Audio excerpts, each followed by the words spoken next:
Bab ke-27, Sadar. Sandi mendengarkan sayup-sayup suara lantunan ayat-ayat suci Al-Quran yang dilafalkan secara merdu oleh suara seorang wanita. Dia bisa mendengar jelas surat Ar-Rahman yang sedang dibacakan.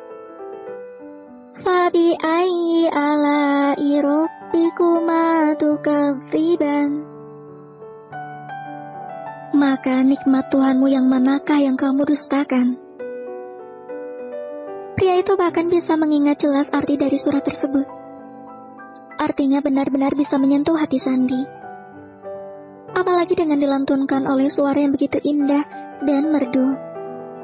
Beberapa hari ini pria itu selalu mendengar suara merdu yang bisa merasuk ke dalam kalbu dan membuat hatinya begitu tenang. Tapi sayangnya, Sandi tidak bisa melihat wajah perempuan itu, karena matanya terasa berat untuk dibuka.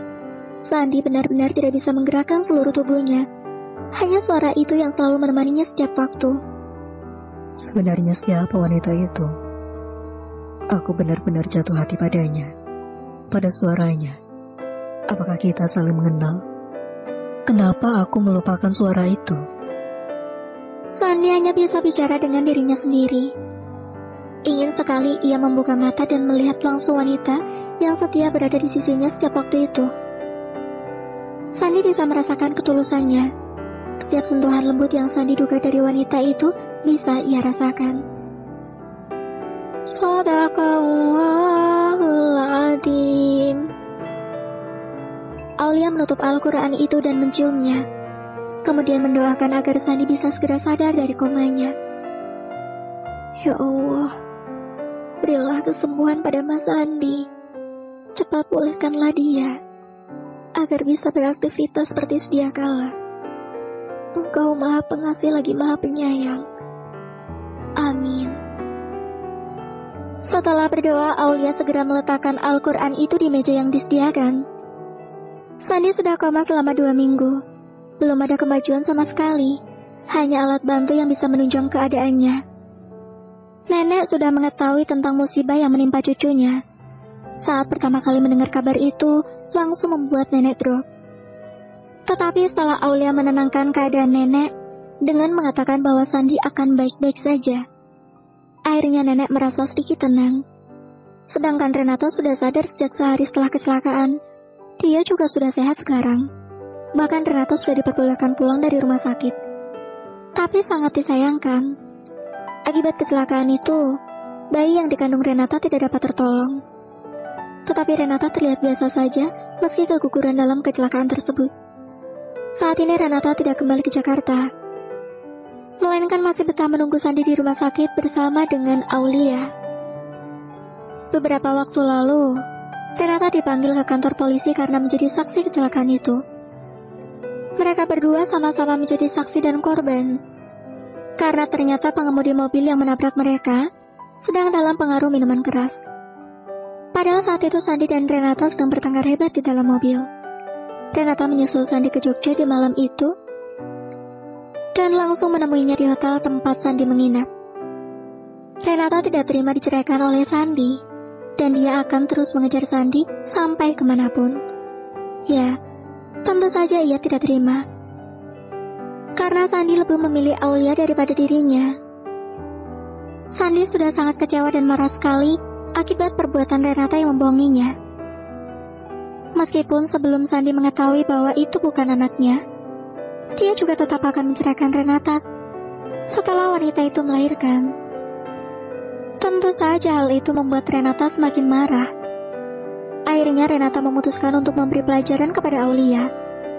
Dia akan membuat Aulia menyadari siapa yang berhak atas Sandi. Bahkan kalau bisa, Aulia sampai merasakan sakit hati yang sebenarnya, seperti yang Renata rasakan. Sandi yang tidak ingin Renata menyakiti Aulia, akhirnya mengajak Renata untuk pulang ke Jakarta. Pada saat perjalanan menuju bandara, mereka bertengkar hebat di dalam mobil, kemudian menyebabkan kecelakaan itu terjadi.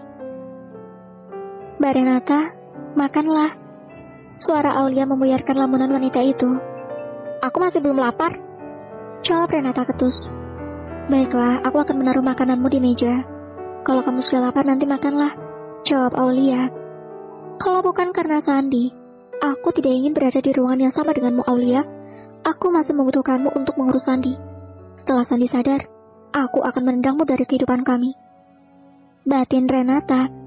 Wanita itu memutuskan untuk keluar dari dalam ruangan itu karena ingin mencari makan di luar. Rasanya sangat malas makanan yang dibelikan oleh Aulia. Kamu mau kemana, Mbak? Aku mau makan di luar. Jaga Sandi sampai aku kembali, jawab Renata judes. Aulia sudah tidak kaget dengan sikap wanita itu. Renata selalu menyalahkan Aulia karena telah merebut Sandi darinya. Aulia memang sadar bahwa dia adalah orang ketiga dalam hubungan kedua orang itu. Apalagi setelah mendapatkan kemarahan dari Renata karena menyebabkan Sandi membenci Renata. Wanita itu sudah seperti nenek lampir yang setiap harinya marah-marah dan mengomel. Aulia sampai sudah kebal. Aulia segera masuk ke kamar mandi karena merasa mual. Gadis itu memuntahkan semua isi perutnya yang belum lama dia isi. Ya Allah, apa aku terlalu kelelahan? Gumam gadis itu membasuh mukanya. Setelah rasa mualnya sedikit reda, Aulia keluar dari dalam kamar mandi. Matanya melotot sempurna ketika mendapati Sandi akhirnya telah tersadar. Mas, akhirnya kamu sadar juga, seru Aulia memegang tangan Sandi. Sandi mengerjap menatap wajah cantik itu. Kamu siapa? Aulia tersenyum. Dia sudah tahu kalau Sandi bisa mengalami amnesia. Aku Aulia, Mas. Apa kamu tidak mengenalku? Tanya Aulia pasrah. Sandi menggeleng pelan. Tapi aku ingat suaramu. Dan suaramu membuatku berusaha untuk bangun. Jawab Sandi lirih. Aulia mencium punggung tangan Sandi. Air mata yang keluar dari matanya membasahi tangan Sandi. Sandi merasakan jantungnya berdegup kencang kalau merasakan bibir Aulia yang menempel di tangannya. Sandi! Renata berteriak ketika melihat Sandi yang sudah sadar. Wanita itu berlari masuk ke dalam. Renata? Aulia terkejut saat Sandi mengenali Renata. Ternyata yang kamu ingat hanya Mbak Renata, Mas. Batin Aulia. Bersama